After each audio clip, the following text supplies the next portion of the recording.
Jesus, Senhor. Senhor Jesus.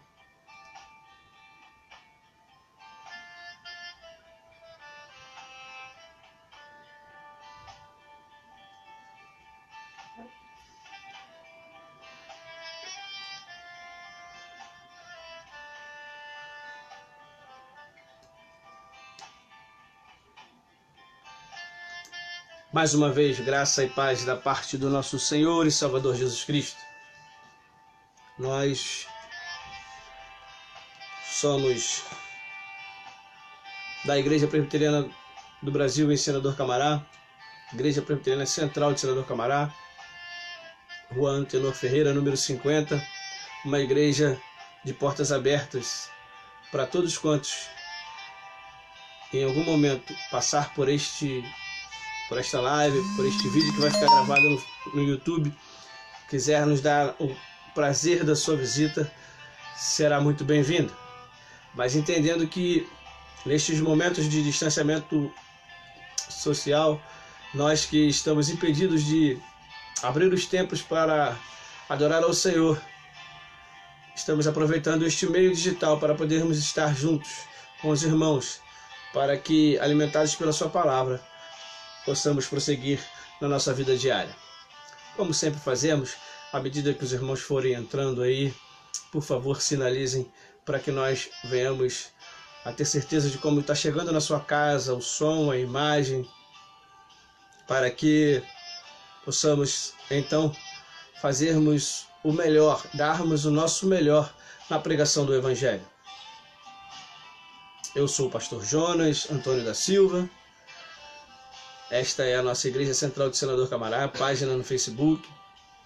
Todos são muito bem-vindos aqui e a nossa alegria é poder compartilhar do nosso tempo com os irmãos. À medida que os irmãos forem entrando aí, por favor, sinalizem, porque para que nós venhamos ficar sabendo como está a nossa imagem, o som aí, um pouquinho diferenciado do que é o nosso cenário lá da sala. Para que todos saibam, né, o pastor faz a live direto de sua casa.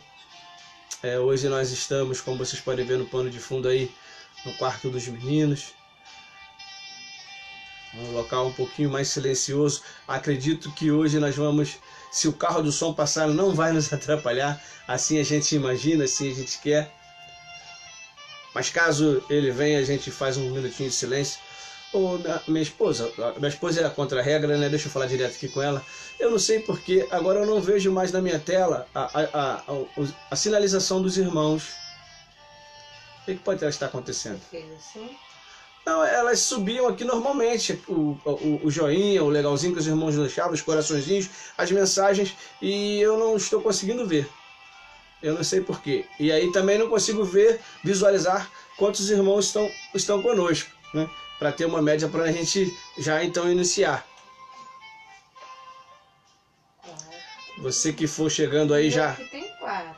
Abra sua Bíblia aí no livro do Atos, capítulo 4, versículo 36 e 37. Atos, capítulo 4, versículos 36 e 37. À medida que você for chegando, já abra a sua Bíblia para que possamos meditar na palavra do Senhor nesta noite. Por favor, não deixe de dar o seu like, o seu joinha aí, né? Mesmo nós não tendo a visão aqui, mas depois nós vamos visualizar e saber aí dos irmãos que estiveram conosco e lermos as mensagens. O pastor tem este cuidado, né? Nós pregamos e depois vamos verificar a participação da igreja. E é bom que você que está na sala, você que vai participar, também aproveite esse momento. Queridos, acredito que já possamos dar início e oraremos nesse momento, pedindo a iluminação do Senhor sobre as nossas vidas. Soberano Deus, eterno Pai, graças nós te rendemos pela tua maravilhosa graça sobre as nossas vidas. Te adoramos, Senhor, por quem tu és, o Senhor de todas as coisas, aquele que tudo que existe foi através do teu querer, da tua voz. Nada do que existe sem o Senhor não existiria, mas nós queremos te agradecer pela nossa alegria, pelo nosso dia a dia, pela nossa possibilidade de nos aproximarmos da Tua Palavra, de podermos pregar a Tua Palavra. Toma, Senhor, nas Tuas mãos todos aqueles que se chegarem junto a nós neste canal, para que, ouvindo a Palavra, possamos sair e praticar aquilo que o Senhor tem para nós. Certo, Senhor, do Teu cuidado, certo da Tua atenção nas nossas vidas, nós oramos agradecidos em Cristo Jesus, o Teu Filho. Amém. Atos capítulo 4, versículo 36 e 37. Versão revista e atualizada, que é a Bíblia que nós usamos em nossa igreja. Diz o texto: José, a quem os apóstolos deram o sobrenome de Barnabé, que quer dizer filho de exortação, levita, natural de Chipre, como tivesse um campo, vendendo-o, trouxe o preço e o depositou aos pés dos apóstolos. Palavras do Senhor, que Ele ilumine a nossa mente e o nosso coração para entendermos o que Ele tem proposto para nós nesta noite.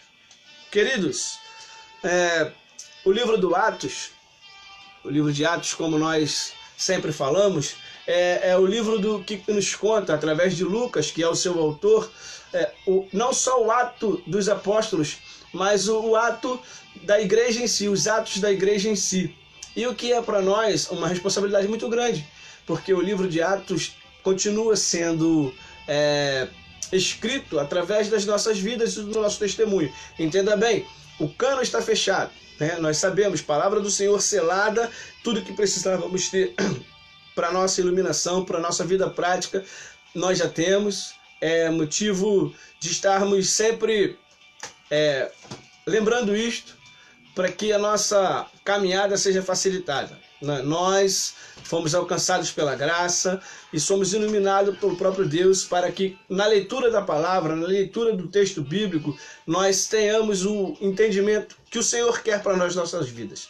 Como o pastor sempre diz lá na igreja, e principalmente nos momentos de estudos, para haver um melhor entendimento de um texto, seja ele qual for, é necessário que haja a completude, ou seja, o entendimento do todo, aquilo que quer ser passado para nós.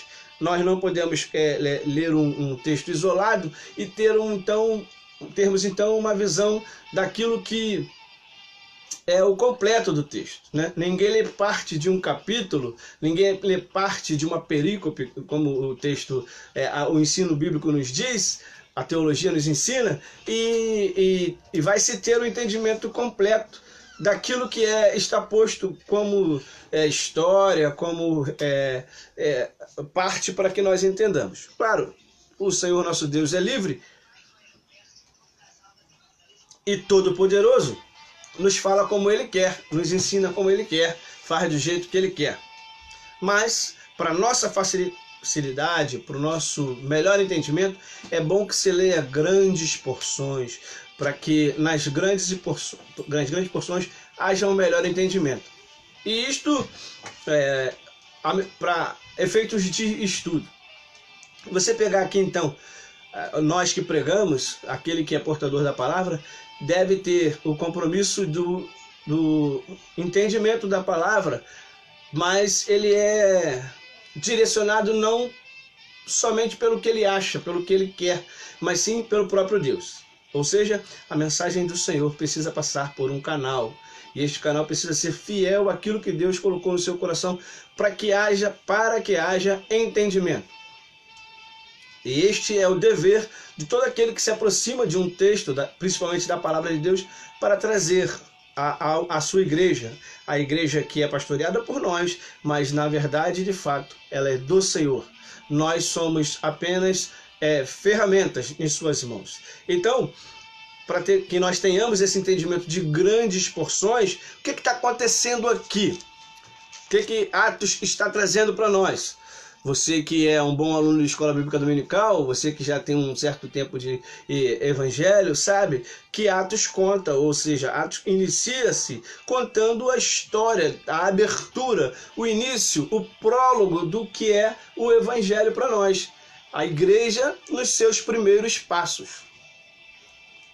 Enquanto então a igreja nos primeiros passos, estão nascendo aí os primeiros líderes da igreja. Estão aparecendo aí os primeiros homens que após a morte de Jesus Cristo veio para trazer o ensinamento daquilo que o Senhor Jesus Cristo tinha deixado como ordem. Ide e pregai, a começar dos judeus, ou seja, a começar em Jerusalém, Samaria, e até chegar aos confins da terra. Neste exato momento, o que está acontecendo? A comunidade dos cristãos estão sendo organizadas. E se você pegar então, vamos tomar por base apenas o capítulo 4, Pedro começa a pregar o evangelho, e por pregar o evangelho vem a primeira perseguição sobre ele. Não só sobre a igreja, mas também diretamente sobre a vida do Pedro. E aí Pedro é preso, a igreja ora, né? E aí nós vamos ver que a comunidade, no capítulo 4, versículo 32, a comunidade começa a crescer, né? E aí vem aqueles textos muito maravilhosos para nós, que fala sobre a intenção dos primeiros cristãos, da multidão dos que creram, era o coração e a alma. E eu quero que você preste atenção nesse termo, coração e alma. Ninguém considerava exclusivamente seu, sua, nenhuma das coisas que possuía, ou seja, aquilo que era meu era para ser dividido com a comunidade dos fiéis. Eles tinham esse desejo, essa visão. Com grande poder, os apóstolos davam testemunho da ressurreição. Jesus Cristo acabara de encerrar o seu ministério, morrendo na cruz e ressuscitando. Esses são os momentos do primeiro século. E aí, o texto diz que para nós que nenhum necessitado havia entre eles, no versículo 34. Olha que interessante, né? A igreja tinha essa visão e caminhava nessa direção de que alguém tendo dificuldade, essa dificuldade precisava ser sanada, ajudado pelos outros, esse cristão não ficava para trás. Até que chegamos então na história do Barnabé. Porque tudo que se fazia nos seus negócios, os dízimos e ofertas, eram trazidos aos pés dos apóstolos, né? Você vai encontrar isso registrado no versículo 35. E depositavam aos pés dos apóstolos. Então distribuía a qualquer um à medida que alguém tinha necessidade. E nada muito diferente do que é hoje, né? Nós trazemos dízimos e ofertas para que os homens da casa do Senhor façam essa distribuição, esta manutenção, para que não fique na casa do Senhor nenhum necessitado. E aí então surge a figura do Barnabé, José, a quem os apóstolos deram o sobrenome de Barnabé, que quer dizer filho de exortação, levita, natural de Chipre. Como tivesse um campo vendendo, trouxe o preço e depositou aos pés dos apóstolos. Barnabé surge no cenário já fazendo aquilo que era costume da igreja. A gente não vai caminhar por este lado, mas se você continuar lendo o texto, você vai encontrar a situação do Ananias e da Safira, que também é um bom tema, mas um tema para um outro momento. Vamos ficar aqui somente com aquilo que é o coração do Barnabé. E nesta pequena introdução que demos de pano de fundo, você já tem aí a ideia de como funcionava a igreja. Na verdade, de fato, todo cristão, ao se aproximar do evangelho, ao chegar a uma igreja, ele deve observar isto, ele deve atentar para isto, de como funciona, de como trabalham as igrejas e de onde essas ideias de manutenção e crescimento das igrejas foram tiradas. Isso não é um pensamento do século XXI, esse não é um pensamento da liderança de hoje, esse é um pensamento histórico que sempre caminhou assim, né? Já aconteceram momentos de grandes problemas pela questão financeira na história do cristianismo, né? Ou na história da igreja. Nós temos que também reconhecer isto, que o trabalho feito de forma errada, ele vai trazer problema, vai trazer dificuldade. Nós temos que desempenhar a nossa responsabilidade de forma que o Senhor nos encontre fazendo a sua vontade. Mas eu queria hoje dividir com você sobre a ideia do que é ser um homem de coragem e tratar sobre verdades. Você tiver a oportunidade de um dia estudar sobre a vida de Barnabé, você vai ver que ele é um homem de coração bom, que ele é um homem de coração inteiramente ligado ao Evangelho. Ele vai ser companhia do apóstolo Paulo na viagem missionária.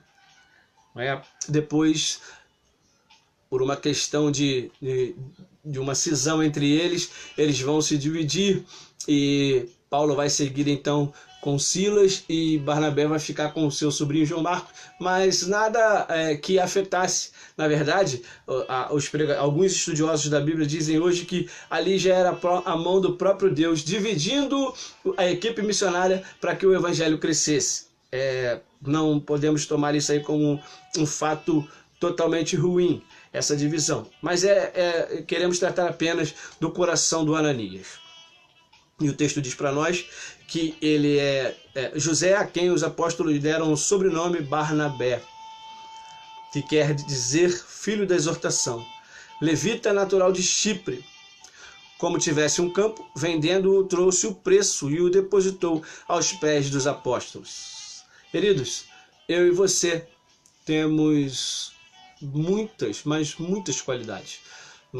Nenhum ser humano, nenhum de nós, seres viventes, que estamos neste mundo, neste tempo chamado hoje, somos totalmente bons. Isso precisa ser reconhecido. Todos nós temos defeitos, mas também todos nós temos as nossas qualidades. Nenhum ser humano pode ser taxado como alguém sem nenhuma qualidade. Então nós temos os nossos defeitos e as nossas qualidades. Mas algo que ao aproximar-se do Evangelho, algo que ao entrar na família, algo que ao chegar no seio da igreja precisa ser trabalhado. E isto nós afirmamos que precisa ser na intenção de melhorar a caminhada. Primeiramente nossa, depois dos santos, que comungam conosco na igreja, que caminham conosco na propagação do Evangelho. Porque a nossa busca deve ser sempre na intenção de facilitar, sermos agentes facilitadores para com a vida do outro. Pensando desta forma, olhando por este prisma, que a nossa vida precisa ser uma vida de caminhada, de crescimento, de elevação no conhecimento e no trato para com aqueles que de nós se aproximar, nós precisamos entender alguns fatores. E aí eu chamo a sua atenção para que, numa breve passada, nós nos avaliemos. Façamos sobre nós mesmos uma análise, uma autoanálise, eu diria. Onde estou precisando melhorar? Onde estou precisando crescer? Por que isto? Primeiro, porque Deus quer. Pense nisto. Precisamos desenvolver, precisamos melhorar, porque para este fim é a vontade de Deus. Como seres humanos, aqueles que se aproximam do Evangelho não podem permanecer do mesmo jeito. Se tomarmos emprestados os exemplos bíblicos, aqueles que se aproximaram de Jesus, tensionando mudar, esperando mudar, mudaram. Aqueles que se aproximaram de Jesus, tensionando crescer na graça e no conhecimento da sua palavra e no desdobramento disso também mudar atitudes, nós vamos ver que o Senhor é uma fonte para esta melhora, a começar pela chamada dos seus discípulos. Ou melhor, se nós pudéssemos olharmos mesmo antes de nascer, ainda na promessa do Cristo, vamos ver melhoras, né? Maria, quando recebe a visita do anjo, que diz salve a agraciada, e diz para ela que ela vai ser mãe do menino Jesus, ela tem no seu coração um coração grato a Deus.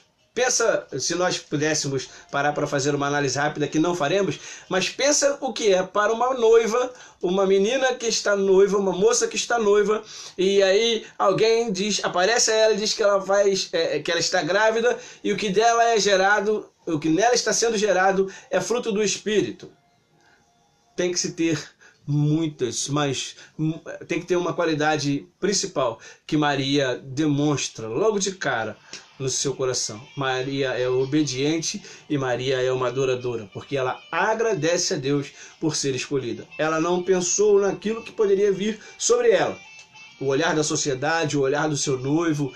Ela não pensou em nada disso, ela pensou primeiramente em agradecer, obedecer a Deus e agradecer a Deus. O segundo personagem, então, mais direto no nosso ponto, seria o próprio José. Porque José, não querendo a infamá-la, pensou em sair de cena. Mas quando ele recebe também um sonho, presença do Senhor, o que é que ele faz? Ele também é obediente e cumpre aquilo para o qual propósito Deus o tinha chamado. E aí, todos aqueles que vieram após disso, deixaram para nós exemplos. Uns muito bons, positivos, outros nem tanto. Se formos ver o Senhor Jesus Cristo chamando os seus apóstolos, nós vamos encontrar os 4 pescadores, que foram Pedro, Tiago, João e André, que abandonando as redes seguiram a Jesus. Vamos vê-lo chamando na coletoria de impostos o Levi, trocando o seu nome para Mateus. Mas nós vamos ver também que no meio do colégio apostólico, Judas Iscariotes escolheu ou foi levado a não obedecer, porque alguém teria que trair a Jesus, e este foi Judas Iscariotes.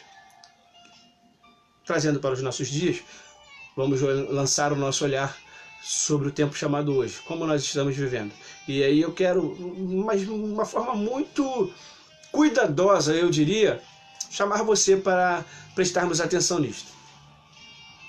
Chamar você para uma conversa e que esta análise feita por você mesmo, esta análise tranquila, sem peso de julgamento, pudesse dizer para você mesmo, até porque estamos separados fisicamente, eu não posso olhar os teus olhos, mas Deus que sonda os corações é o Deus que agora está a olhar para você e pensar: como nós temos vivido o evangelho para o qual nós fomos chamados.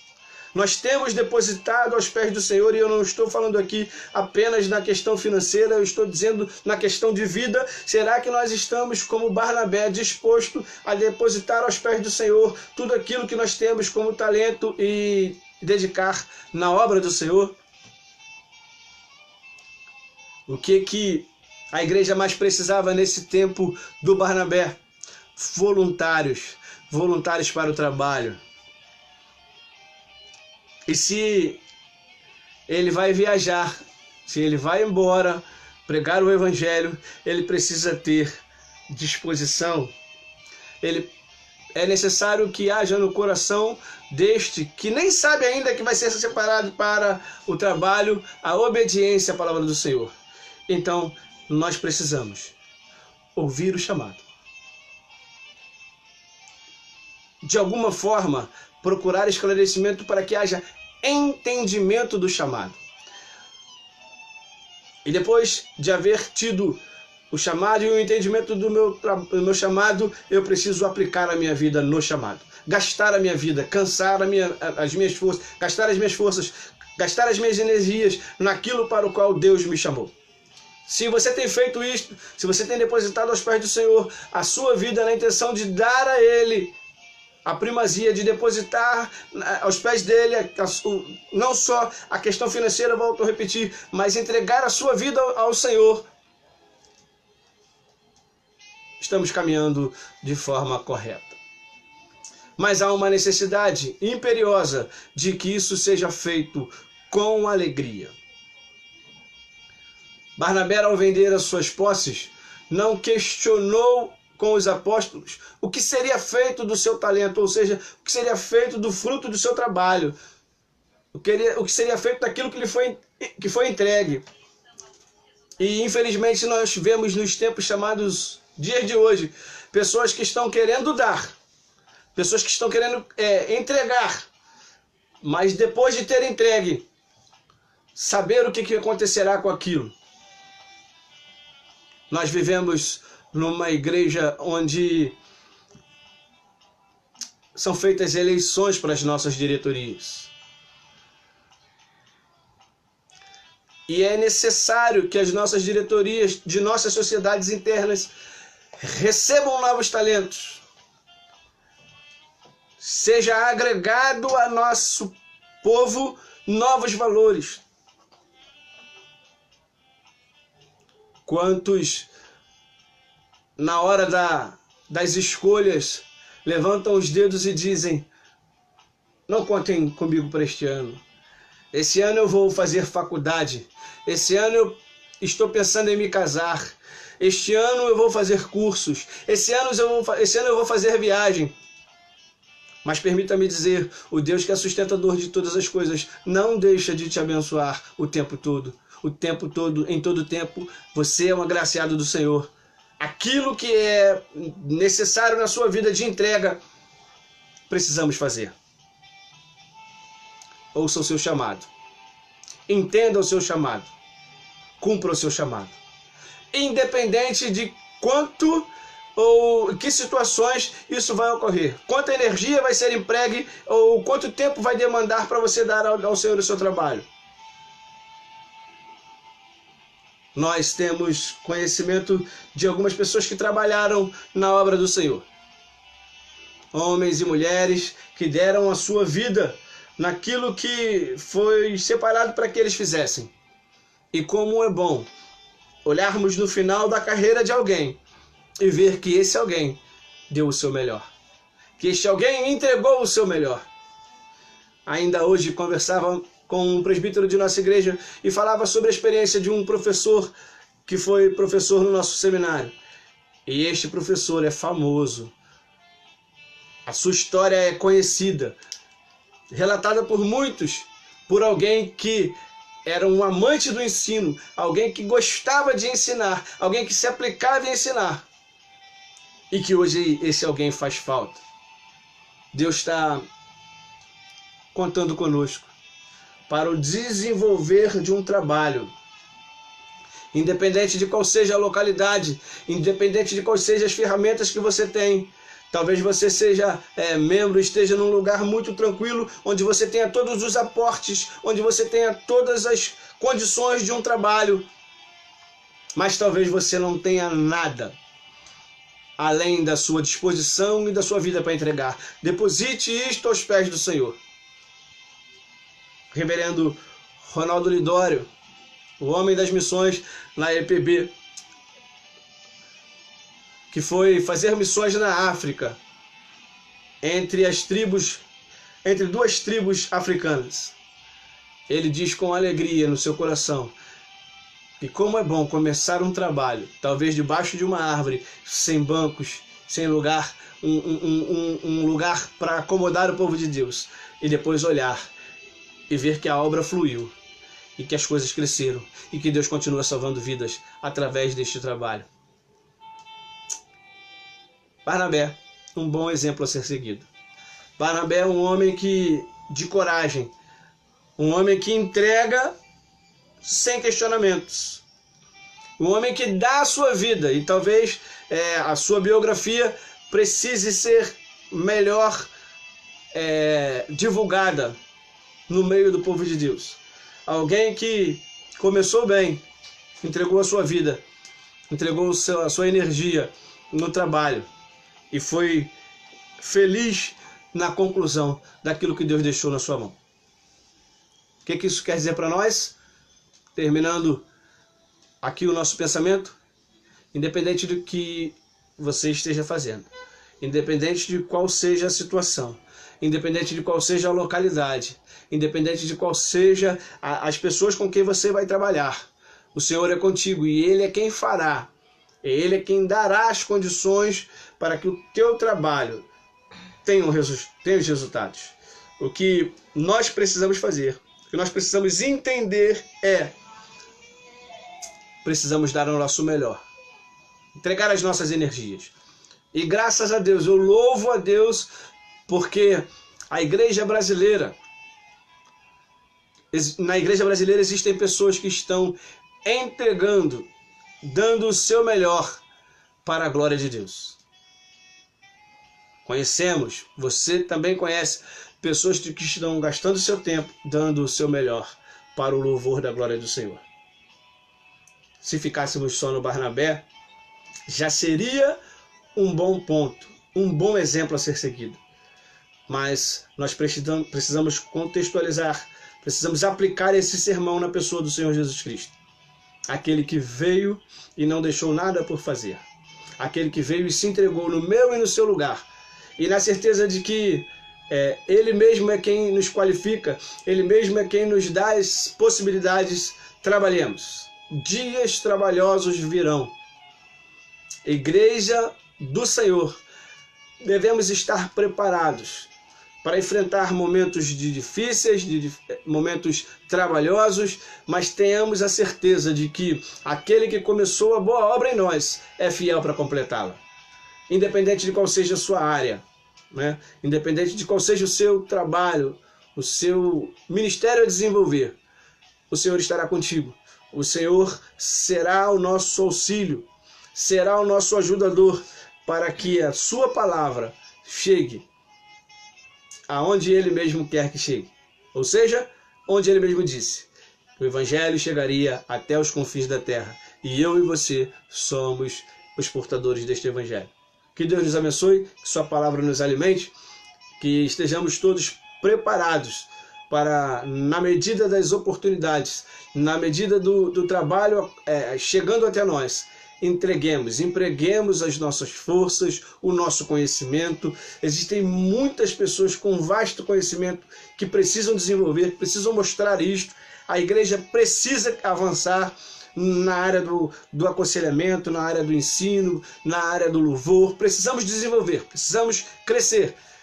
E a certeza de que o nosso trabalho, que a nossa função bem desempenhada surtirá o efeito, não está garantido, não está fiado no nosso próprio conhecimento, no nosso próprio trabalho, mas está fiados no próprio Deus. Conheça a sua vocação, entenda a sua vocação, trabalhe na sua vocação, porque Deus, com certeza, Ele é fiel para nos ajudar. Que a sua palavra nos alimente. Fica aqui o nosso agradecimento, que Deus abençoe a sua vida, que Deus encha a sua casa e a sua igreja com a paz que excede todo entendimento. E forças, porque dias, eu já disse e volto a repetir, trabalhosos virão, mas em nenhum momento nós estamos sozinhos, o Senhor é a nossa companhia. Oremos mais uma vez. Soberano Deus, eterno Pai, graças nós te damos e te agradecemos por este tempo em que podemos nos aproximar da Tua Palavra, que alimentados por ela mesmo possamos, ó Deus, com alegria desenvolvermos o nosso trabalho, o nosso chamado, o nosso talento, a nossa vocação, gastarmos o nosso tempo e as nossas energias fazendo a Tua vontade para que o Evangelho cresça sob a nossa direção, sob a direção do Senhor nas nossas vidas. Fica conosco, aumenta, Senhor, cada dia mais a nossa fé, alimente o Teu povo e ajude, Senhor, ajude para que em breve, quando estivermos juntos, possamos dar o nosso melhor no trabalho do reino do Senhor. Em Cristo que oramos, agradecidos. Amém.